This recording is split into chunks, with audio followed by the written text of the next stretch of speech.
July 7, 2024 na kung saan sa ngayon ay may mahinang daloy na po ng habagat na umiihip sa may Palawan, Western Visayas at Mindanao habang ang easterlies ay patuloy naman na umiihip sa silangan pa rin ng Luzon at Visayas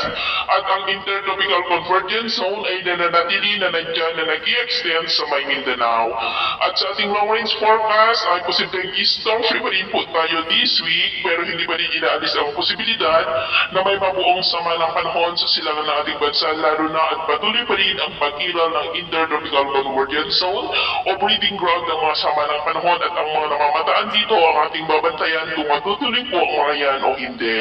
At sa lima ng ating panahon, ngayong hapon ay maulap ang kalangitan with isolated rain sa ilang bahagi ng Ilocos Region, Cordillera, Cagayan Valley, Central Luzon, Metro Manila, Calabarzon,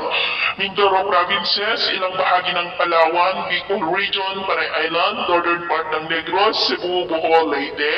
ilang bahagi ng Samar Provinces at sa malaking bahagi ng Mindanao na posibleng magtuloy-tuloy ang mga isolated light to heavy rain sa malaking bahagi pa din ng ating bansa mamayang gabi kaya mag-ingat po tayo sa posibleng pantaparin ng mga pagbaha at paggubo ng lupa.